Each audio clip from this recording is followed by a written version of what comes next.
والصلاة والسلام على رسول الله উপস্থিত সম্মানিত মুসল্লিয়ানি کرام মুসল্লিয়ানি আযম মুরব্বি বাজান যুবক ভাইরা মাসুম বাচ্চারা এখন আল্লাহ তাআলার মহান হুকুম পবিত্র জুমার নামাজ পড়তে আসা আল্লাহ তাআলার প্রিয় বান্দারা আশেপাশে থাকা আমার পর্দা আড়ালে সম্মানিত মা ও বোনেরা আসলে আমরা সর্বপ্রথম আল্লাহ সুবহানাহু ওয়া তাআলার দরবারে শুকরিয়া জ্ঞাপন করি যে মহান রব্বুল আলামিন আমাকে এবং আপনাদের সবাইকে অতীব দয়া করে মায়া করে যাচাই বাছাই করে আরবি 12 মাসের পঞ্চম মাস বলেন না সুবহানাল্লাহ যে মাসটির নাম হচ্ছে জমাদিউল উলা জমাদিউল আউয়াল বা উলা এই জমাদিউল আউয়াল চাঁদের দ্বিতীয় জুমার নামাজ আদায় করার জন্য নারায়ণগঞ্জের ঐতিহ্যবাহী এই ফকিরতলায় জামিয়া মসজিদে যে রব্বুল আলামিন আমাদেরকে কবুল করেছেন আমরা খুশি না বেজার আসুন আমরা ওই মহান রব্বুল আলামিনের আলী শান সুবহান দরবারে হৃদয় নিগ্রান সবটুকু আবেগ অনুভূতি উজাড় করে সমবেত ভাবে সমবেত কণ্ঠে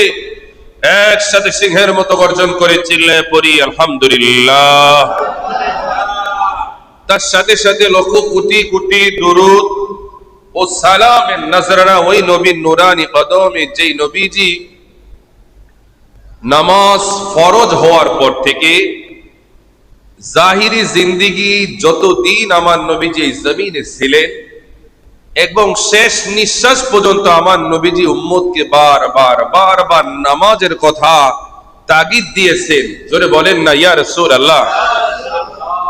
যেই নবীর সদকা ঈমান আনার পরে ঈমানদারের জন্য সবচাইতে গুরুত্বপূর্ণ দামি ইবাদত হচ্ছে নামাজ, আর আমার নবীজি মিরাজ শরীফ থেকে আল্লাহ পাকের সাথে দিদার করে আমাদের জন্য মিরাজ স্বরূপ নামাজ নিয়ে এসেছেন। বলেন না সুবহানাল্লাহ।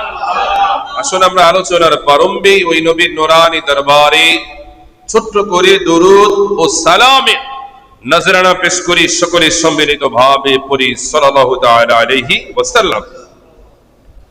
সম্মানিত উপস্থিতি, নামাজ এমন একটা ইবাদত, এটা হচ্ছে প্রিয় নবীজি সাল্লাল্লাহু তাআলা আলাইহি ওয়াসাল্লাম আমাদেরকে ঘোষণা করেন যে বাইনাল আবদি ওয়া বাইনাল কুফরি তারকুস সালাহ। নামাজ এমন ইবাদত যে ইবাদতটা হচ্ছে ভিন্ন ধর্মী তথা একজন মুসলমান এবং কুফরের মাঝে পার্থক্য করে দেয়। বলেন না সুবহানাল্লাহ। নামাজ একজন মুসলমান এবং যারা মুসলমানের বাহিরে কাফের রয়েছেন, অন্য ধর্মাবলম্বী রয়েছেন, যারা কুফরিতে নিমজ্জিত রয়েছেন, নামাজ মুসলমান এবং কুফরিকে আলাদা করে দেয়। যখন ইমানদার মুয়াজ্জিন যখন আল্লাহু আকবারের ধ্বনি দিয়ে নামাজের জন্য যখন আহ্বান করে, তখন মুসলমান ইমানদার আহ্বানে সাড়া দিয়ে নামাজে শরীক হয়ে যায়। বলেন সুবহানাল্লাহ।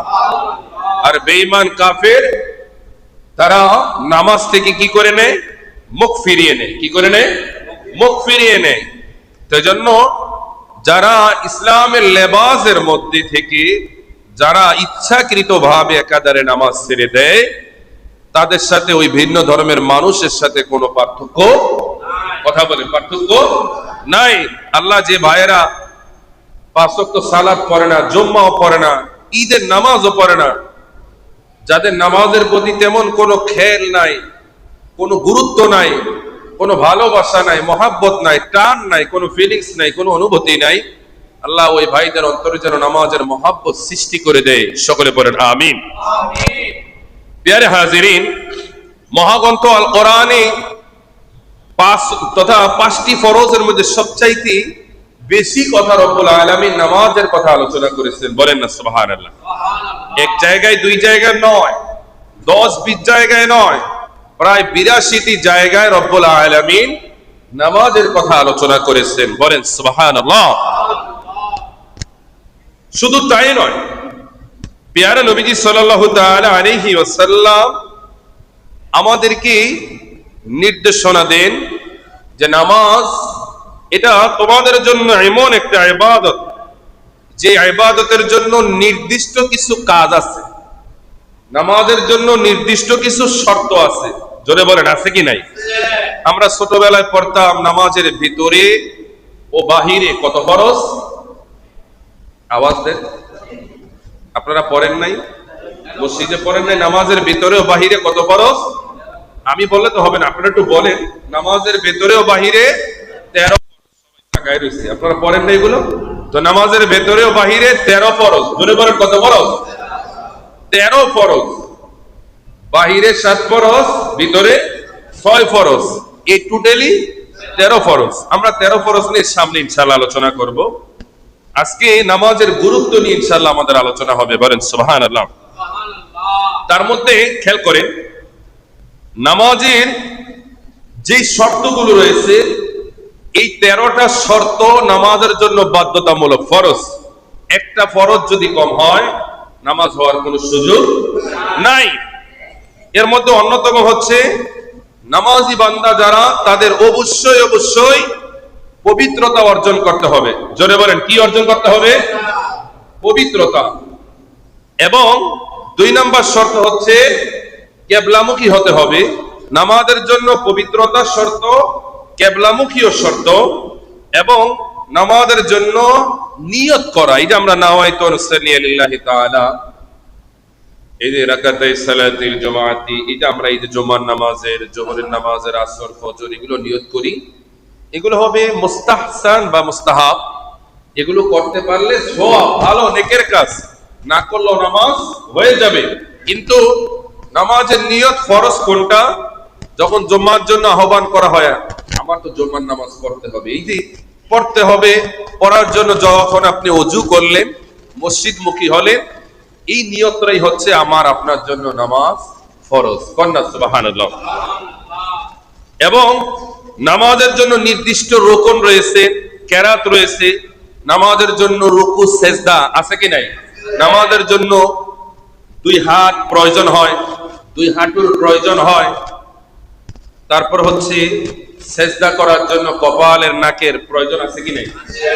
আছে। এখন যদি প্রশ্ন করে যে এগুলো যাদের নাই, তারা ইশারায় নামাজ পড়বে, বসে বসে ইশারায় নামাজ পড়বে। বলেন না সুবহানাল্লাহ। প্রিয় হাজিরিন, রব্বুল আলামিন মহাগ্রন্থ আল কোরআনে বারবার নামাজের কথা আলোচনা করেছেন। এখন আপনারা আজকে একটা নতুন করে একটা আলোচনা শিখবেন, একটা দলিল শিখবেন। আপনাদেরকে যদি প্রশ্ন করা হয়, আল্লাহ তো নামাজের পড়ার জন্য নামাজের আলোচনা করেছেন, একটু বলেন না যে নামাজ যে ফরজ করেছেন, আল্লাহ কোন আয়াতের মাধ্যমে আল্লাহ তাআলা 5 ওয়াক্ত সালাত আমাদের নিকট ফরজ করে দিয়েছেন? এই উত্তরটা হয়তো আমরা অনেকে জানি না। তো আমরা আজকে শিখব মহাগ্রন্থ আল কোরআনের অন্যতম সূরা, সূরাতুন নিসা। সবাই আওয়াজ দিয়ে বলেন সূরাতুন নিসা। ওনাকে একটু জাগিয়ে দেন, বুঝলেন? আস্তে করে বাজার খেয়াল করে। সূরাতুন নিসা, সূরাতুন নিসা 103 নম্বর আয়াত। 100, একটু খেয়াল করেন, 103।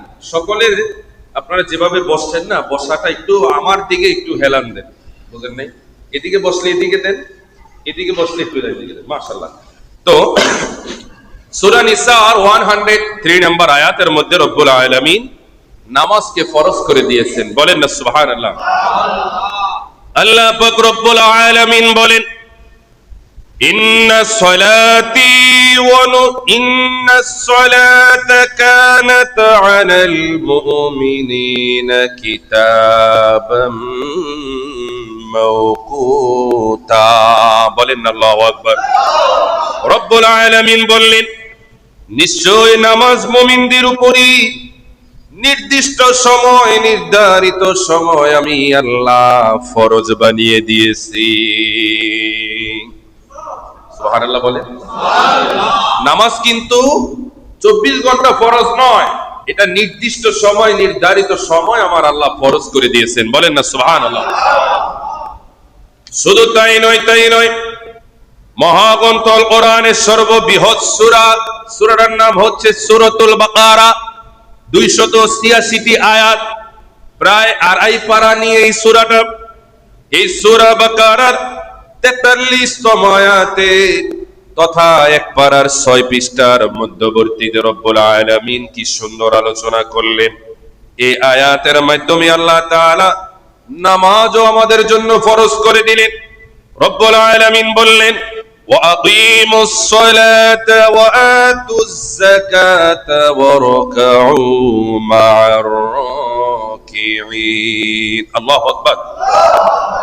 রব্বুল আলামিন বললেন, বান্দারা, তোমাদের জন্য তোমরা ওয়াকিমুস সালাত, তোমরা নামাজ আদায় করো, আতুজ যাকাত, যাকাত প্রতিষ্ঠা করো, প্রদান করো। শুধু তাই নয়, ওয়ারকাউ মা'র রাকিঈন, তোমাদের মধ্যে যারা রুকুকারী, যারা আমি আল্লাহর হুকুম নামাজ আদায়কারী, ওই রুকুকারীদের সাথে, ওই সিজদাকারীদের সাথে তোমরাও রুকু সিজদায় লিপ্ত হয়ে যাও। আমরা খুশি না বেজার? এবার আসেন 5 ওয়াক্ত সালাত, এটা কাদের জন্য রব্বুল আলামিন তো ফরজ করে দিয়েছেন, কিন্তু এই ফরজটা কি প্রত্যেকের জন্য? না, প্রত্যেকের জন্য নয়। কাদের জন্য? কাদের জন্য নয়, সেটাও আমার নূরের নবী, মায়ার নবীজি তার নুরানি জবান মোবারকে ১৫০০ বছর আগে আমাদেরকে জানিয়ে দিয়েছে। নবীজি বলেন, 5 ওয়াক্ত সালাত হচ্ছে প্রত্যেকটা জ্ঞানবান মানুষের জন্য। কাদের জন্য? জ্ঞানবান মানুষের জন্য।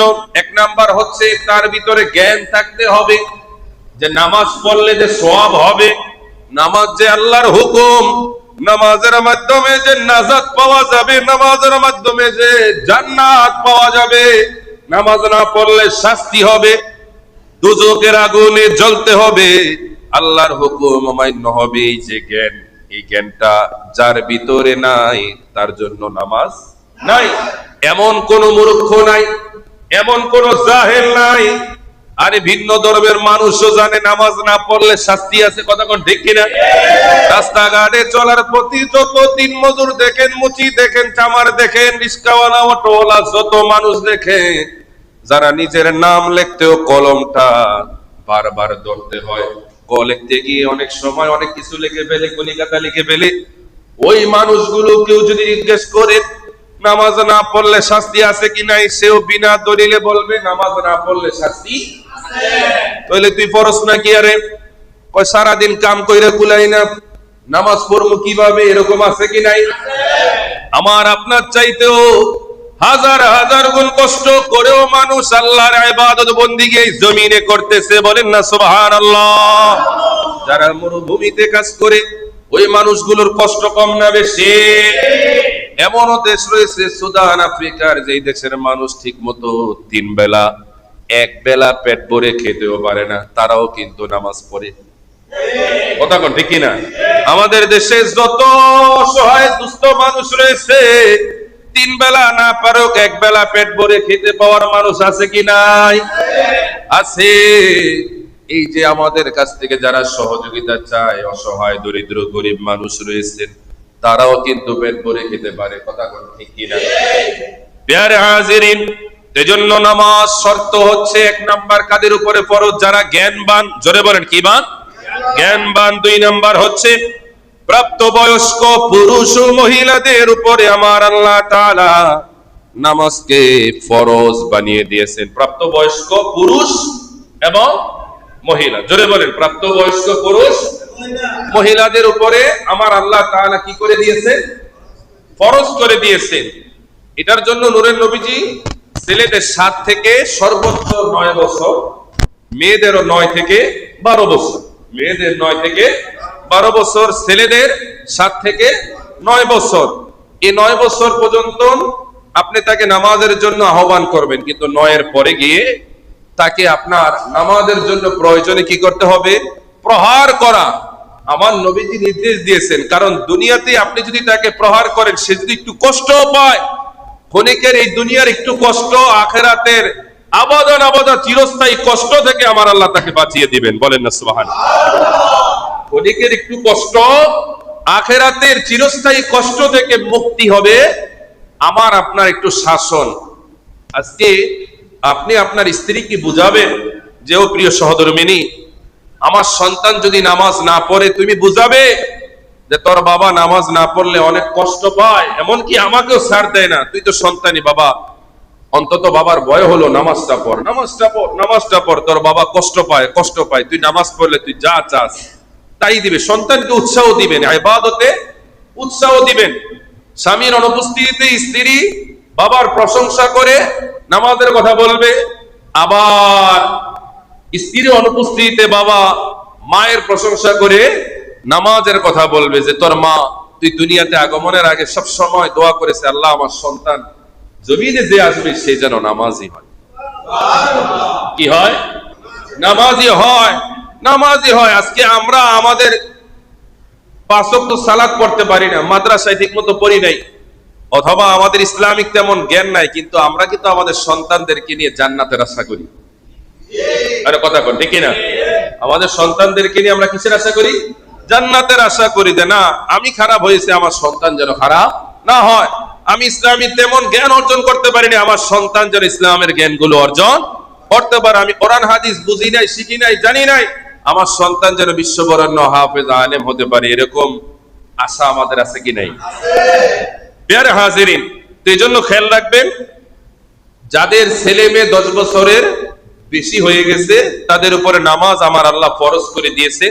আপনি বাবা হিসাবে, গার্ডিয়ান হিসাবে যদি আপনি তাগিদ না দেন, এটার জন্য অবশ্যই আল্লাহর হাসরের ময়দানে আল্লাহর দরবারে কাঠগড়ায় আপনাকে দাঁড় করানো হবে। ইমানি আওয়াজ দিয়ে বলে ঠিক কিনা?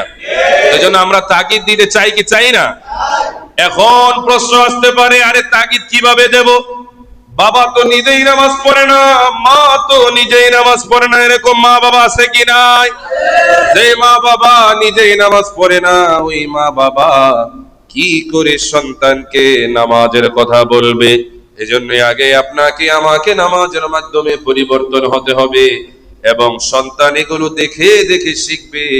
আর ছোট্ট ছোট্ট যে সন্তানগুলো 10 বছর বয়স হওয়ার আগে, 5 থেকে 6 বছর যখন বয়স হবে, কথা বলতে শিখবে, বুঝতে শিখবে, ভালো মন্দ চিনতে শিখবে, ওই বাচ্চাগুলোকে হাতে ধরে ধরে মসজিদে নিয়ে আসবেন, এবং মসজিদে আনার পরে তাদেরকে আপনারা কন্ট্রোল রাখবেন, যাতে করে আপনার বাচ্চার দিকে কেউ যেন বাঁকা চোখে না তাকায়, আঙ্গুল যেন না তোলে, ধমক যেন না দেয়। কথা কোন ঠিক কিনা? আপনার বাচ্চা আপনার অহংকার, আপনার বাচ্চা আপনার সম্মান, ইজ্জত। কথা বলে ঠিক কিনা? আর বাচ্চারা যখন মসজিদে আসবে, আমরাও যারা বড় আছি তাদের সাথে খারাপ ব্যবহার করব না, ভালো ব্যবহার। আপনি তাকে যদি খারাপ ধমক দিয়ে যদি মসজিদ থেকে বিতাড়িত করে দেন, ওই বাচ্চা অসন্তুষ্ট হয়ে মসজিদ থেকে বিতাড়িত হলো, আর আপনার প্রতিও সে কিন্তু অসন্তুষ্ট হলো। কথা ঠিক কিনা? এটার দায়ভারও আমাদের নিতে হবে। এজন্য অন্যান্য পৃথিবীর ইসলামিক কান্ট্রি গুলোতে ছোট ছোট বাচ্চাদেরকে ইবাদতের প্রতি একটা উৎসাহ দেওয়া হয়। আমাদের বাংলাদেশে মেজরিটি পার্সেন্ট নিরুৎসাহিত করা হয়, উৎসাহিত করা হয় না। বাচ্চারা সামনের দিকে আসলে ওই ধমক দেয়, পিছনের দিকে একটু দৌড়াদৌড়ি করলে ওই কার ফলার এটা, কার ফলার এটা, কার এরিয়ার, এরকম আছে কি নাই? এরকম বলা যাবে না। আপনি তাকে আদর দেন, ভালোবাসা দেন, উৎসাহ দেন, বাবা একটু ঠান্ডা হও, বাবা একটু ঠান্ডা হও। বাচ্চারা দুষ্টামি করবে না তো কি আমরা গিয়ে করবো? আরে কথা কয় না। বাচ্চারা করবে না, তাহলে আমরা করবো। একটা বিষয় খেয়াল রাখবেন, ওই সমাজ ধ্বংস হয়ে যাবে যে সমাজ সালাম ফিরানোর পরে যদি তাদের পিছনে বাচ্চা না দেখে। আপনি সালাম ফিরানোর পরে যদি দেখেন না 1-2 কাতার অথবা কিছু বাচ্চা দেখা যায়, তাহলে বুঝতে হবে আমরা যেদিন থাকবো না সেদিন এই বাচ্চাগুলো সামনে আসবে। যদি না দেখেন তাহলে বুঝতে হবে আমাদের ভবিষ্যৎ প্রজন্ম কি অন্ধকার। আল্লাহ আমাদের জন্য ভবিষ্যৎ প্রজন্মদেরকে যেন আলোকিত করে, সকলে বলেন আমিন। এবং যারা নামাজকে অস্বীকার করে তারা বিনা দলিলে কাফের। বিনা দলিলে কি? নামাজ না পড়লে কাফের নয়, কিন্তু নামাজ অস্বীকার করলে কাফের। কথা বলে ঠিক কিনা? আর নামাজ ত্যাগকারী যারা, যারা নামাজকে শুধু শুধু অবহেলা অবজ্ঞা করে ত্যাগ করে দেয়, তারা বিনা দলিলে ফাসিক পথভ্রষ্ট। বিনা দলিলে ফাসিক পথভ্রষ্ট। আজকে আমরা ম্যাক্সিমাম মানুষ, পুরুষেরা এই চাকরি, বিভিন্ন কর্মব্যস্ততায় নিজেকে এমন ভাবে জড়িয়েছি, এই কর্মব্যস্ততার কারণে আমরা 5 ওয়াক্ত সালাত পড়ি না। আমাদের দেশের অনেক মা বোনেরা সাংসারিক বিভিন্ন রান্না বাড়া, বিভিন্ন ঝাই ঝামেলায় তারাও জোহরের নামাজ করতে পারে না, আসরের নামাজ। কথা কয় এরকম আছে না? সংসারে বিভিন্ন ঝাই ঝামেলা করতে করতে তারা নামাজ ভুলে যায়। ও মায়েরা, ও বাবারা, আপনারা যারা দুনিয়ার ব্যস্ততায় আল্লাহর হুকুম ভুলে গেলেন, আমি আপনি মারা গেলে এই ব্যস্ততা থাকবে না? থাকবে না? থাকবে। কথা কন। আমি আপনি মারা গেলেও ব্যস্ততা থাকবে, কিন্তু আপনি আমি কিন্তু থাকবো না। আমার হিসাব আমাকেই কবরে দিতে হবে। কবরে কিন্তু কেউ কাউকে বাঁচাবে না, কথা বলে ঠিক কিনা? এই জন্য ওই কথা চিন্তা করেন। শুধু তাই নয়, রব্বুল আলামিন মহাগ্রন্থ আল কোরআনের সূরা মুদ্দাসসিরের 42 এবং 43 নম্বর আয়াতে কি আলোচনা করলেন? আল্লাহ পাক বললেন, মা সালাকাকুম ফি সাকর ক্বালু লাম নাকু মিনাল মুসাল্লিন। বলেন আল্লাহু আকবার। রব্বুল আলামিন বললেন হাসরের ময়দানে আল্লাহ তাআলা জাহান্নামীদেরকে, অপরাধীদেরকে জিজ্ঞেস করবে, ও জাহান্নামীরা, ও অপরাধীরা, তোমাদেরকে কোন কারণে কিসে আজকে জাহান্নামের দিকে নিয়ে যাচ্ছে? অপরাধীরা সেই দিন উচ্চ কণ্ঠে বলবে, আল্লাহ গো, আপনি তো আমাদের জন্য নাজাতের জন্য জমিনে আপনার বন্ধুর মাধ্যমে নামাজকে ফরজ করে দিয়েছিলেন, আর আমরা ওই জমিনে আপনার আলো বাতাস নিয়ামত খাওয়ার পরেও আমরা আপনার হুকুম নামাজ আদায় করতাম না। আজকে যে জমিনে নামাজ আদায় করিনি, এই জমিনে নামাজ আদায় না করার কারণে আজকে জাহান্নামের ফেরেশতারা আমাদেরকে টেনে টেনে জাহান্নামে নিয়ে যাচ্ছে। বলেন না আল্লাহু আকবার। একটু চিন্তা করেন, সেদিন আল্লাহ তাআলা অপরাধীদেরকে জিজ্ঞেস করবেন, অপরাধীরা, তোমরা যে জাহান্নামে যাচ্ছ, কিসে তোমাদেরকে জাহান্নামে নিয়ে যাচ্ছে? তারা বলবে, জমিনে আমরা কি করতাম না? জোরে বলেন না, কি করতাম না? নামাজ পড়তাম না। তাহলে নামাজ না পড়লে আমার আপনার ঠিকানা কোথায়? জান্নাতে। কথা কয় না সবাই? বলেন জাহান্নামে। তাহলে জাহান্নামে আমরা যেতে চাই কি চাই না? চাই না। মাশাআল্লাহ, সবাই যেতে চায় না, কিন্তু আবার নামাজের বেলায় সবাই পড়তে চায় না। এরকম প্লেয়ার আছে কি নাই? এবার আসেন রব্বুল আলামিন মহাগ্রন্থ আল কোরআনের সূরা আল কলামের 42 এবং 43 নম্বর আয়াতে আমার আল্লাহ তাআলা 29 পারায় কি আলোচনা করলেন? আল্লাহ পাক বললেন, ইয়াউমা ইউকশাফু আন সাকিন ওয়া ইউদআউনা ইলাস সুজুদি ফালা ইস্তাতিউন খাশিআতান আবসারুহুম তারহাকুহুম যিল্লাহ ওয়া কানু ইউদআউনা ইলাস সুজুদি ওয়া হুম সালিমুন। আল্লাহু আকবার। আল্লাহ তাআলা পরকালের ওই সংকটময় মুহূর্তে, ভয়াবহ মুহূর্তে, যেদিন সাক উন্মুক্ত করা হবে, শুধু তাই নয়, কাফেরদের পরীক্ষা স্বরূপ সিজদার প্রতি কাফেরদেরকে আহ্বান করা হবে। ও কাফেররা, ও আল্লাহ ও তার রাসূলকে অস্বীকারী, দ্বীনকে অস্বীকারী, পরকালকে অস্বীকারী, নামাজকে তিরস্কারকারী কাফেররা, তোমরা আমি আল্লাহ তাআলার হুকুম নামাজের সেই সেজদা, রুকু, সেজদা তোমরা লিপ্ত হয়ে যাও। তোমরা তো জমিনে নামাজ পড়তে, তোমরা তো মনে হয় জমিনে সেজদা করতে, কেমন করে রুকু করতে, কেমন করে জমিনে সেজদা করতে। আজকে হাসরের এই ভয়াবহ ময়দানে কোটি কোটি মানুষের সামনে তোমরা আজকে সেই সেজদা রুকু করে দেখাও।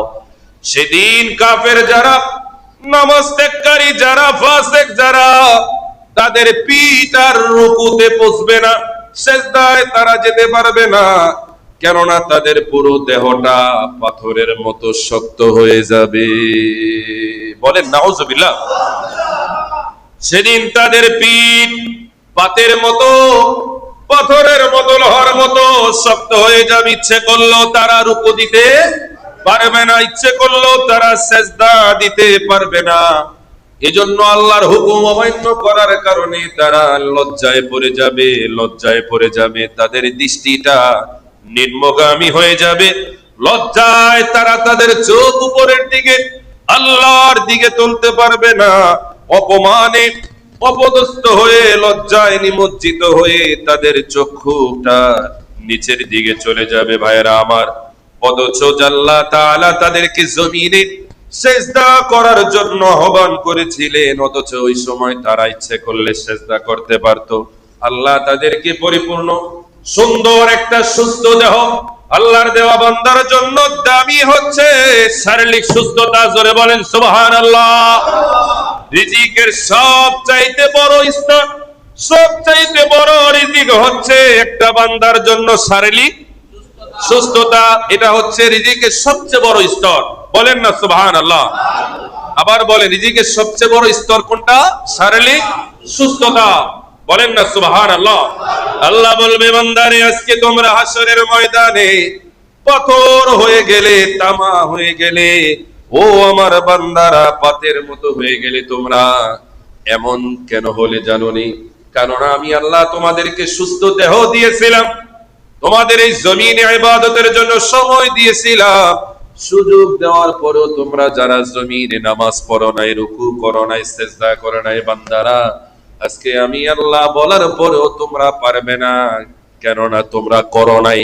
যারা জমিনে করেছে হাসরের ময়দানে নামাজি বান্দাদেরকে আহ্বানের সাথে সাথে নামাজি বান্দা রুকু করবে আর সিজদায় নিপজিত হয়ে যাবে।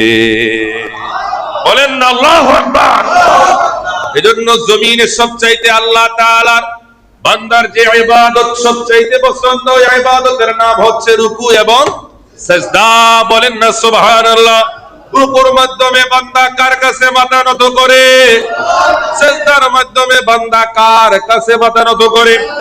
বান্দার মাথা নত আল্লাহর দরবারে যখন করে আমার আল্লাহ এটাকে নিয়ে ফেরেশতাদের সাথে গর্ব করে। বলেন না সুবহানাল্লাহ।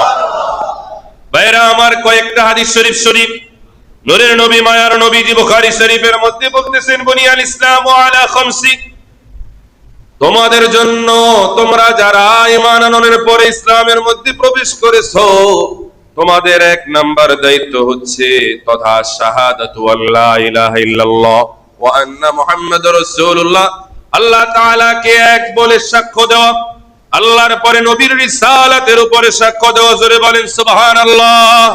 আমাদের মধ্যে কিছু জালেম আছে যারা আল্লাহকে এক বলে সাক্ষ্য দিয়ে তাওহীদ দাবি করে, কিন্তু নবীর রিসালাত মানে না, এরকম আছে কি নাই?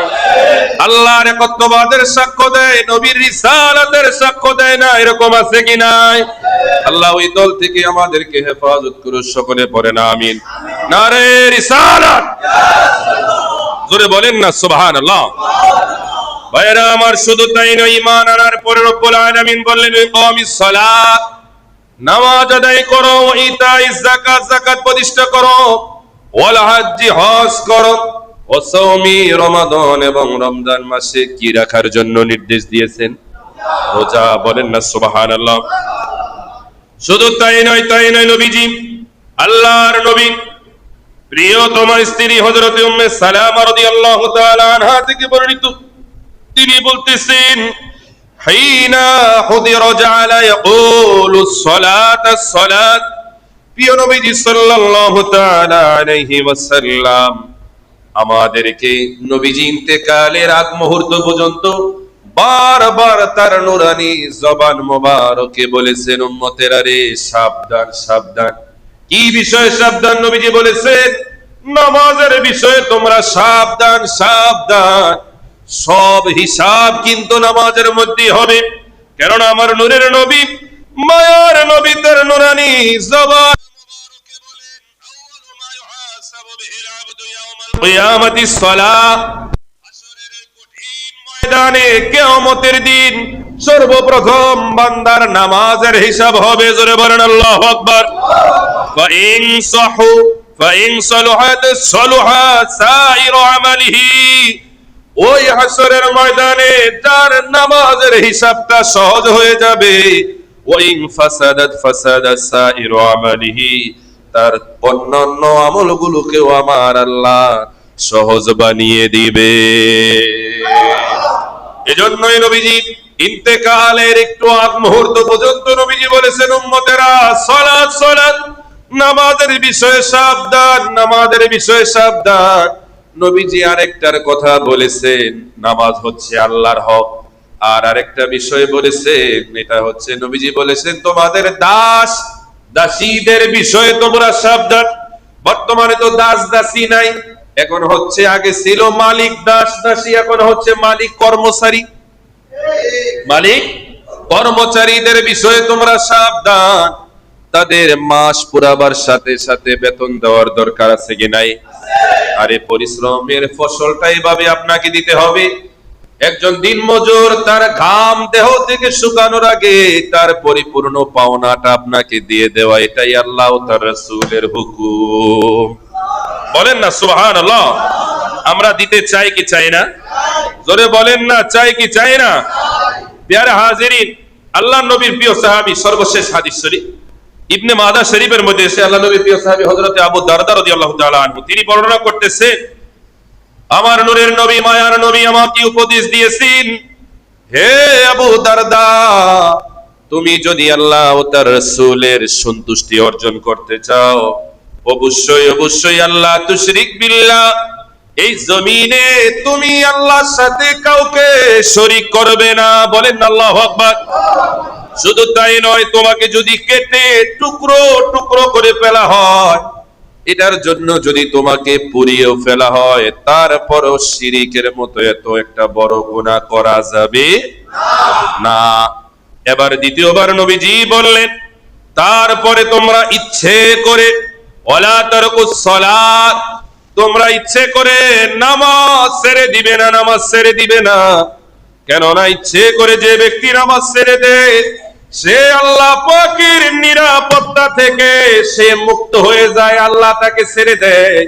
ওই বান্দা ভালো করো খারাপ করো, নামাজ ছেড়ে দেয় যে বান্দা, ওই বান্দা আল্লাহর নিরাপত্তা থেকে উঠে যায়। বলেন না নাউজুবিল্লাহ। আল্লাহ যাকে নিজ দায়িত্ব থেকে মুক্ত করে দেয়, ওই বান্দার কপাল কি জান্নাতি না জাহান্নামী? এজন্য আমরা আল্লাহ তাআলা রহমতের ছায়া তলে থাকতে চাই কি চাই না? এজন্য শিরিক ছেড়ে দিতে হবে। 2 নাম্বার, নামাজকে নিজের জীবনের সাথে একটা অভ্যাসে পরিণত করতে হবে। নামাজ দরকার আছে কি নাই? ব্যবসা করেন নামাজ পড়েন, চাকরি করেন নামাজ পড়েন, দুনিয়ার সকল কাজ করেন, যে অবস্থায় থাকেন নামাজ পড়েন, বরকত দিবে কে? আল্লাহ। জোরে বলেন সুবহানাল্লাহ। এই নামাজ আমাদেরকে আল্লাহ পাকের জান্নাত পর্যন্ত পৌঁছে দিবে। নবীজি মেরাজ করে সর্বশেষে আল্লাহর কাছে আমাদের জন্য নামাজ নিয়ে এসেছেন। কিভাবে নিয়ে এসেছেন? নবীজি বলেছিলেন, আল্লাহ আমার তো মেরাজ হলো, আমার উম্মতের কি হবে? আমার উম্মত কি আপনাকে দেখবে না? তখন আল্লাহ বললেন, ইয়া রাসূলুল্লাহ, আমি এমন একটা ইবাদত আপনাকে উপহার দেব, যে ইবাদতের মাধ্যমে আপনার উম্মতেরা আমি আল্লাহর সাথে দৈনিক 5 বার সাক্ষাৎ হয়ে যাবে। সেটা কি? নামাজ। সালাতু মিরাজুল মুমিনিন। বলেন না সুবহানাল্লাহ। এই নামাজের মাধ্যমে আমরা আল্লাহকে চাই কি চাই না? আমার নবীকে চাই কি চাই না? জোরে বলেন না সুবহানাল্লাহ। জুমার নামাজে আমরা যেভাবে ভরপুর থাকি, অন্যান্য নামাজে দরকার আছে কি নাই? বর্তমানে সবচাইতে বড় পরীক্ষা, আল্লাহ রাসূল বলেছেন মানুষের জন্য 2টা নামাজ একটু কষ্ট করে, এটা হচ্ছে ফজর এবং আসর। ওটা আসরটা কষ্ট না হলেও সবচাইতে ফজরের নামাজ কষ্ট হয়ে যায়। কথা কয় না? এখন রাতটাকে আমরা দিন বানাইছি, ফজরের পরের এই পরিশ্রমের সময়টা, এটা কিন্তু আমার আপনার জন্য অনেক কল্যাণকরী। সময়টাকে আমরা রাত বানাই লেছি। কথা কয় না? এই সময়টাকে আমরা রাত বানাই ফেলাইছি। এমন কোনো মানুষ নয় ফজরের পরে 2-1 ঘন্টা আরাম না করে। কেন? রাত্রে ঠিক মতো ঘুম হয় না। এরকম আছে কি নাই? আল্লাহ আমাদেরকে রাত্রিটাকে যেন, আল্লাহ তাআলা যে জন্য রাত্রিটাকে নাজিল করেছেন, সে আরামদায়ক রাত্রি হিসেবে যেন আমাদের জন্য যেন আল্লাহ পাক কবুল করে। সকলে বলেন আমিন। ওয়া আখির দাওয়ানা আলহামদুলিল্লাহি রাব্বিল আলামিন। আমরা যারা পড়ে এসেছি 4 রাকাত ক্বাবলা জুমা আদায় করেন।